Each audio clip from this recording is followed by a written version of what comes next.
Hello, Herkimer County. It's great to be back on the podcast today. We always want to just talk about different features of our wonderful county. Good morning. Morning. Yeah, got to introduce us. And today, I'm going to change hats a little bit because Dave is with us today, our producer. Yeah, I'm here somewhere. And we have Barry Cavanaugh, my other half, with us as well. The bigger half, I think. I'm definitely the bigger half. Yes, He fills the frame nicely. Yes, he does. Yes. So we are changing hats today, and we're going to talk about our business. Barry and I are the proprietors of Raindrops on Roses Bed and Breakfast and Wine Tasting Room. So Dave will be doing the interviewing. Oh, yeah. Here we go. Yeah. Anyway, it's an interesting name. How'd you come up with a name for that? Well, the previous owners called it Bellinger Rose, and so most of the decorating and the wallpaper, there's a lot of roses. So when Barry and I were considering purchasing it, we sat down and brainstormed different phrases with roses. My mother loved Sound of Music and the song Our Favorite Things, My Favorite Things, and I used to sing it to our kids. Your favorite things are roses, right? That's where it came up. Yes, absolutely. Awesome. So tell me just a little bit about the business, the actual facility and what's there and everything else. Okay, it's a beautiful old 1865 building and home, and we rent out 2 rooms. And then there's common areas of the parlor, the music room, and the dining area. And we also have the wine tasting room that we can talk more about as well. Oh, yeah. Barry, I figure you probably take care of the outside, right? I take and the inside. Yeah. outside and inside. We both have our responsibilities, and we kind of moved into that over a period of time as to what our responsibilities are. But there's certain things I won't do. And, Like what? I won't make the beds. Okay. And you don't want me to make the beds. That's true. That's true. But I'll do the cleaning. I'll do the outside work, and I'll do the cooking. Right. And, Oh, that's interesting. You do the cooking, huh? I do the cooking. You like it, or? Oh, I love it. Yeah. Well, some people have a full-time job, so there's a little restricted. I have a little more free time to do that. Right. But no, I love the creative part, and I'm not trained in it, but breakfast is fairly easy, and then I just add to it, Right. enhance it. Right. So an 1865 house, that means there's got to be a lot to that, a lot of work. Well, it's 3,500 square feet. So a small place. It's a small place. Yeah. But we're fortunate because the previous owners, Chris and Leon Frost, did an outstanding job with the maintaining of the house and updating it. So 2 years ago when we purchased it, it was kind of like moved in ready. Wow. I mean, I painted a door frame, and we rearranged some furniture, brought some of our own in, and it really worked out great. So we really benefited from them, the work they did. Awesome. Denise, so it's, not everybody gets into this business, right? I mean, why? And how long ago? He said 2 years ago, right? So did you do this before that, or? No, we always, early on in our marriage, we started staying at bed and breakfast through the Finger Lakes, in Ireland, all over the place. And we used to say, pre-kids and stuff, when we retire in a million years, maybe we'll own our own bed and breakfast. And then it kind of went by the boards. We really didn't pay any attention to it. I think there was kids involved. And yeah, I think kids came 40 along. years later. The kids caused you to go into the B&B business? No, they caused us not to. Oh, okay, all right. And then during COVID, really, we would drive around and we were kind of looking for a lake house, kind of looking at bed and breakfast, and we started seeing a couple and we really started pursuing that idea again.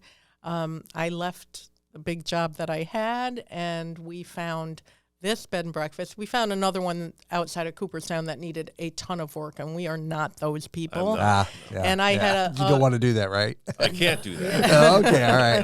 I'm realistic. I can't do that. Yeah. And by the time we got into the price of it, we would never have had enough money to really redo it. Once we came across this place, we had a maintenance friend of ours look at it. We had a home inspection, and we were told over and over, if you want turnkey, this is the place.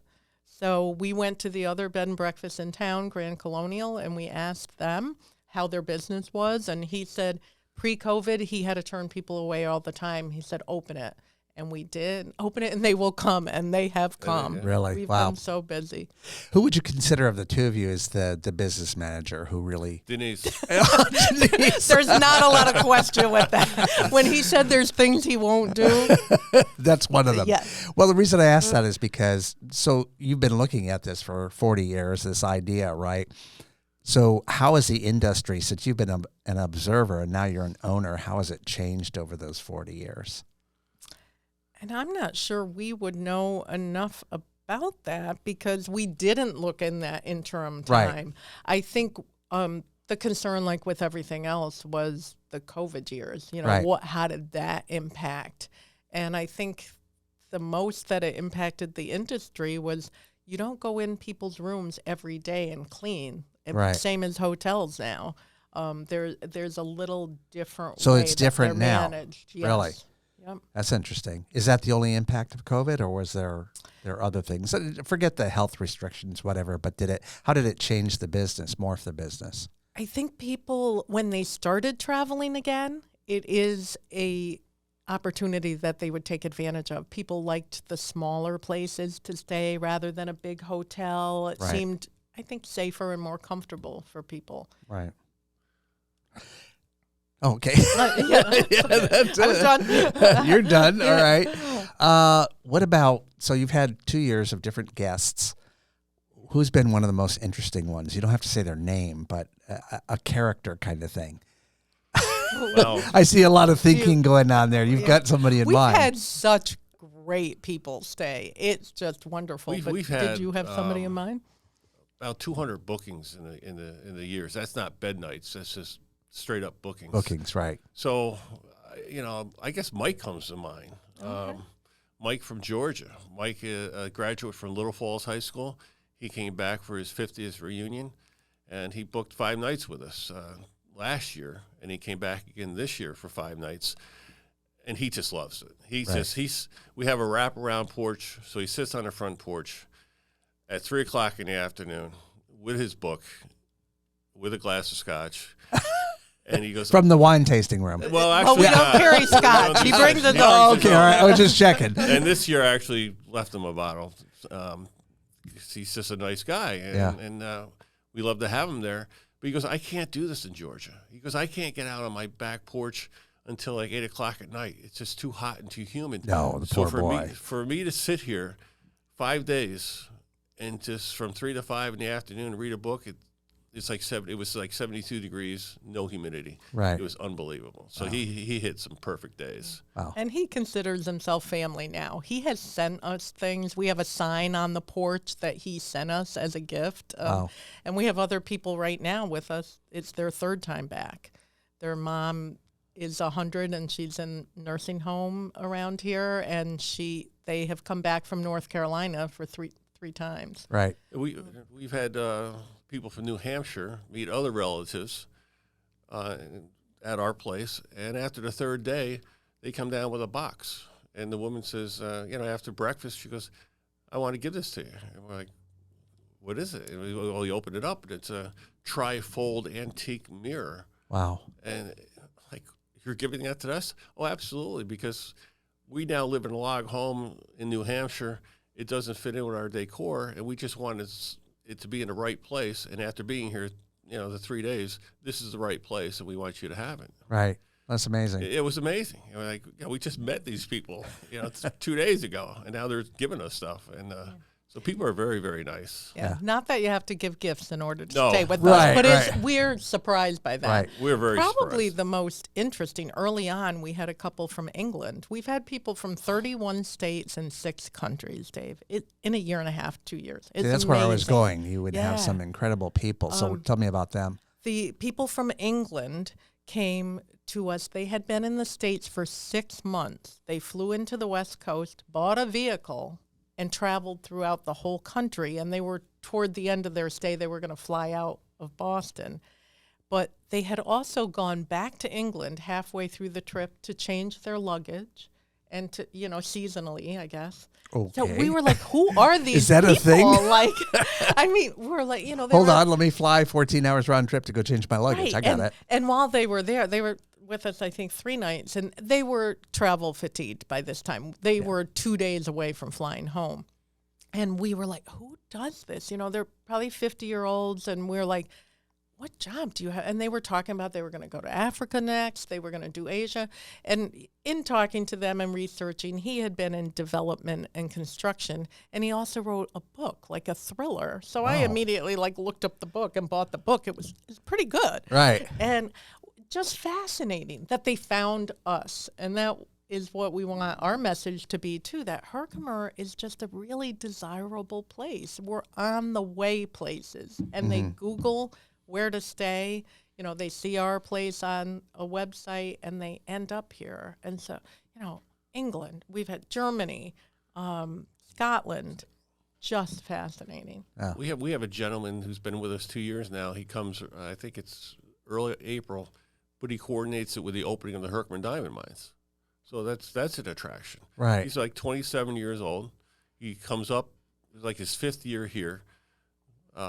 He came to us the last 2 years. And he goes, I come opening day every year. He goes, I look forward to this. And then the first year, he shows us his collections of crystals for that day. It was unbelievable. He had like 80 pieces of crystal with 4 of them that were embedded in the rocks. Right. And he goes, I just love this. I said, what do you do with it? He goes, I give it away to my relatives, my nieces and nephews, and then he made a ring for his fiance. Oh, wow. An engagement ring out of a series of the better stones that he had. Right. Gorgeous. So, he just loved it. Really gorgeous. And he's from Delaware, Maryland. He's from Maryland. He's a music teacher in Maryland. Wow. But he looks forward to coming here every year. So there's a real variety of people that you get through there, right? It's so amazing. We have had reunions, weddings, funerals, on the way places, meeting other people here. One of the other most interesting groups early on was 4 siblings, again, probably in their 50s, from Canada. 2 were from Canada. One was from New York City, and the other was from the country that I never remember. Malaysia? Yes, Malaysia. Okay. They had planned pre-COVID and had to cancel it, but they organized it again. The gentleman from New York organized it to travel the Erie Canal bike path. Oh, wow. That was their reunion as 4 adult siblings. And it was so interesting to have them come from all over and be here and do the whole bike path, I think, from Buffalo to New York. And one of them had a car, so one would drive and 3 would bike so that they could carry more luggage with them and so forth. Oh, that's interesting. Yeah. We had a ex-police officer from Detroit ride his bike to New York City, and along the way he would stop at police stations and talk about suicide prevention for police officers. Really? He says it's not very commonly known or talked about because we're supposed to be strong and we're police and we're not supposed to talk about that. But there's a lot of suicides within a police force. And he goes, I've lost 3 friends, so I do speeches and talks along the way on my bike ride. Wow. He and his wife both came. Yeah. Wow. Yeah. That's really interesting. And then, it's amazing. Older couple from Vermont going to Seattle, Washington on bicycles. Yeah. That's a trip. Norwich, Vermont to Seattle, Washington. Crap. She couldn't wait. She said, we're looking forward to the rest of the trip. And he's in the background shaking his head. No, I don't know. Is he the one driving the car? There's no car involved. No car. Both on bikes the whole trip. They're both retired. They said if we get there in September, that's fine. If we get there in October, that's fine. We have no time frame. We do have to be back by Thanksgiving. And that's amazing. yeah, that's what we said. And we said more power to him. You couldn't pay me to sit on a bicycle seat that long. No. I'm retired, and I can't even imagine doing anything like that. No. That's crazy. It was crazy, but we wished them well, and they continued on. Yeah. And, so, Denise, my brother had always talked about, and his wife talked about doing a bed and breakfast, but they just never really kind of did it right. What are some of the challenges or some of the things you faced that you probably never thought of when you had the idea, let's go ahead and do this? I think, and some of the things we did to prepare were we bought, the bed and breakfast for dummies 101, and simultaneously I was getting my doctorate, and I even used one of my classes in my doctorate to write the business plan. So I really tried to do the steps right, because we were like, it can't be as straightforward as it looks like. Right. But I think it is. I think what we do is the devil is in the details, Dave. I'm type A. I want everything to be perfect, and that's what people notice, but they don't know. They don't realize why it's so good, but it's because we pay attention to the details. Barry makes cookies. Everybody gets cookies in the room when they get there. There's water and little refrigerators for them. There's a Keurig upstairs. There's things that are details that you really have to think about. I think, the cleaning is... I really want no part of it, and Barry's been doing it. I wanted to hire somebody, but so far he's been doing it, and we get wonderful compliments about that, except the beds. That is my job. That is you. But I really think everyone who we talked to who was in the business said, this is not something that you make $1 million on. It's something that you want to love to do. You make money. It helps you live in a beautiful old home if you want to, and helps with the expenses for that, but you're not going to make a fortune doing it. And that's exactly right. It's really, if you manage it right and we chose to only do 2 rooms because we don't want to do any more than that. We have to block out rooms sometimes because with my working full time and the amount of guests that we've had, there's just sometimes that you're turning over rooms all week long in the summer, and it's like, okay, we need a little break. A little break, yeah. One of my challenges is when we switched from, when we bought it, we had to create a website, connect it with a payment program, a Savoy, we call it Savoy. Then for the bookings, then we had another one that had to connect to the channel that did the payments, and all that had to coordinate together. Right. And so that was a learning curve. So I was on the. I know he did that part. Websites for dummies. I chatted with Savoy, who kind of is in the middle of all of it. They connected the website and they connected the payment. I chatted with them almost daily until I got it down to. It took like 3 or 4 months to really get it down. Now I'm proud to say I chat with them maybe once every 6 months now. So that's good. Yeah, it's just a learning curve. They didn't know. You know anything about it, but again, Mike from the Grand Colonial down the road was gracious enough to tell us this is what we use, this is the agency that we use, and we talked about advertising or what channel to put it on. So we're only on Booking.com. He goes, that's all you need. He goes, I'm on 3 or 4, but I've been around 5 years, but he goes, so we're just on Booking.com. And or you just go directly to the website and book the room, which will save you a few bucks if you do that. Yeah. It's funny. My wife and I got married at a bed and breakfast in San Antonio, and then stayed there. And it was an incredible experience. It was the details that you talk about. The cake was something unlike. We've never had any cake like that ever since then. And we talk about it all the time still, like it was the best cake we'd ever had. But just so you have some work to do there on the cake. I do. I'm not. You don't do the cake. You're not a baker? I'll do some baking, but I'm not at that level. His cinnamon rolls are really vying any that I've had. He keeps working on them. They're close to Cinnabons, but they're not. Yeah. They're darn good. They're good, though. Even you like them, right? Yeah. Well, you have to make 3, even though there's 2 guests. I see, yeah. I'm not sure what happens to the third one. Don't know. Darn rats. Yeah.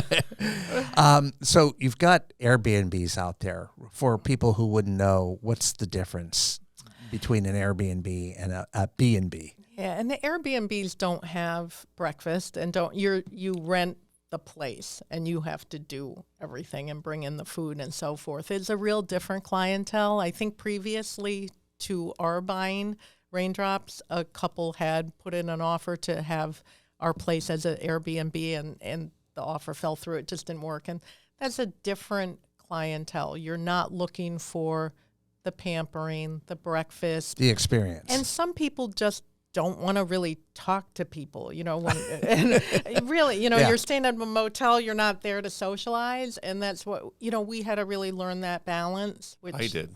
I think I'm very good at. Because you Yes, wanted I to had talk to everybody, Yeah. right? I could see where he wanted to. And Yeah. I'm usually the chatter, but Yeah. I have to, so you see them when they check in, you tour them, you talk a little, and then you see them again at breakfast. Some guests want to sit and really chat. They want to hear what's in the area. And that's what we really learned was promoting the area. We have all kinds of brochures. We tell people what restaurants to go to. We tell them what attractions there are in the area. And that's why when the chamber job came open, I said, this is a You're already perfect fit. doing it. I'm Yeah. doing it anyway. Right. You just want to expand it a little bit. Exactly. I mean, where you are today, do you have any thoughts of doing more, like expanding a little bit, opening another room, or doing some different landscaping, or change, or are you set where you are? Well, I think what changed that a little is when we first went in the house, there's a side room that was being utilized in a different way. And I looked at Barry, there's an outside entrance, and I said, what about a wine room? And so after we opened for a year, then I went about the business of applying for a liquor license, which is a very interesting, challenging experience. I offered to do that, but Yeah, but your business expertise fell a little short. I was like, Okay, got I it. said, go ahead. Yeah. So we went about that, and the first thing is to decide what kind of liquor license, because there's a million different kinds. So we have a wine tavern liquor license, which is an on-premises liquor license. We can do wine tastings, a glass of wine. You can share a bottle on site. You cannot sell your guests or anybody else a bottle to take with them. So we did that. It was about a 6-month process, and it's different. I think it was a challenge for the liquor authority because it's attached to another business, and just the whole logistics of it. Right, the idea of it they hadn't done before. Right. Our garden and our small room, are licensed. So we can accommodate 10 people in the wine room, but in the summer we have the garden too, and we can accommodate more. So when you ask, where would we like to go? We'd like that to be busier. We're open to the public Friday evenings and Saturday afternoons. Yeah, I saw that. That's when Barry just kind of comes out, sits on the porch, and drinks some wine, right? He's not a wine drinker. I'm not a wine drinker, and you have a wine room. Come on. I do not drink wine. I hate So now wine. I know where the scotch came from. That's not his either. No, I love everything about it. I love the marketing. I love the labeling. I love where it comes from. But to drink it, no, I'll pass on that. I do the drinking. I'll take a Rock Valley Brewery beer. I'll take a Heel Path beer. And we carry them. And we too. carry those here. Really? Yeah. You have them as Yeah, well? we can Oh, have- that's interesting. Yeah, We not can a have- lot, but it's a couple selections. No, but that's kind of Yeah, it's cool great. that you've got the local breweries. And it's especially for me because since I don't drink wine and we go to wineries, with my wife or my daughter, and we've been. I don't look around for wine. I look around. Do you have a bottle of beer? And sometimes they don't. It's like, what about us non-wine drinkers? And I only need one. Yeah, he's the driver. I'm the driver. So. Yeah, so it's really attractive, and we would love to increase small events. We had a retirement party there once. We had a guitarist a couple nights in the summer, and that attracted more people. That's so interesting, it's yeah. really a great place for a small meeting, or if you wanted to, really gather with coworkers for a little bit of, light entertainment. It's a great place for that. Right. So what would you tell my brother? Should he be doing this, or would you recommend this to others, or has it been a road too hard to travel? Oh, I would. definitely would. Yeah. Yeah. It's just it's what you make of it. It's how you want to, how much you want to put into it. We put everything into it. We love meeting people. We love what we do. It's interesting. It's great. Clientele. It's just something about the bed and breakfast people. They know what they're getting. We've had some people who have never been to a bed and breakfast, and usually after we'll be back. Oh, this is amazing. Yeah. This is amazing. And they said, and that's one thing about bed and breakfast is they're all different. they're very rarely the same. It's just a different choice of menus and how they present the foods, and whether it's a buffet, whether you check what you want the night before, or you're surprised. We surprise people. Really? We always ask about if there's any food restrictions, and dietary needs, and then from there, we just present the food in the next morning. So you can plan the night before and just do some wild things. Yeah, I mean, I have my basic 6 or 7 things, but it's new to them. And Denise says, "Oh, you're doing those again?" I said, "Yeah, well, yeah, but it's new to them." Look, you're getting free breakfast, Denise. Oh, just I deal can't with eat. it. I'm like, some of our guests want us to sit down with them and eat, and I'm like, I can't eat like this every morning because I would not fit in the room anymore. I don't do it either. You'd be like the big guy, right? Yeah. I don't want I can't eat like I serve because once in a it's while too much. Every once in a while, I'll it. try something out and make sure things are good. But overall, it's get great reviews. I have a bacon recipe from my sister. I guess my father originally did it, and it's a huge hit. A bacon recipe? Well, I call it his world famous bacon now because it literally is. Because people come back and they're like, "You're going to do the bacon again, right?" Yeah, they ask. How do you make bacon? Well, I'm not going to have you give away. It's how I cook the bacon. I just buy the bacon at Hannaford's, but it's the way I prepare it. All right, that's interesting. It's just different. I'll tell you off air. All right. Yeah, we don't want to give this away. No, you have to book the place to try it. So speaking of booking it, how do we find out more? Well, I would suggest going on our website, and that's www.raindropsonrosesbb.com, and look right on there, and you can book on there. That's the best way to do it. Got a phone number? It's Barry's number, 315-941-2420. Awesome. Anything I've missed you guys want to talk about? I think we got it all. I get it. Make sure I would say if anybody's interested in starting one, talk to other people, talk to us, because I think it's really good market research to do that. We spent an hour with Mike at Grand Colonial, and he was fantastic. And I talked to some other people as well. Yeah, in the area about P&Bs. I talked to somebody in New Jersey. A friend of mine referred me to somebody to really talk to. And other people we've talked to have said it is overwhelming. And if we had done more rooms, it would be. We live there too, and we have our own private space. So it's perfect the way we've done it. They have the front of the house, we have the back of the house, and we're maximum 4 people for breakfast. Turnover only 2 rooms, so it's perfect for our situation and part of our life now. Nice. We're not 22 and we have to rent all 4 rooms to live in the basement. You could do that though. Yeah, we could. All right. Awesome. It was fun having you guys on here. And, of course, on the chamber side of things, you can find out more about HerkimerCountyChamber.com, or you can call 315-866-7820. That's all for this show. Thank you. Thank you.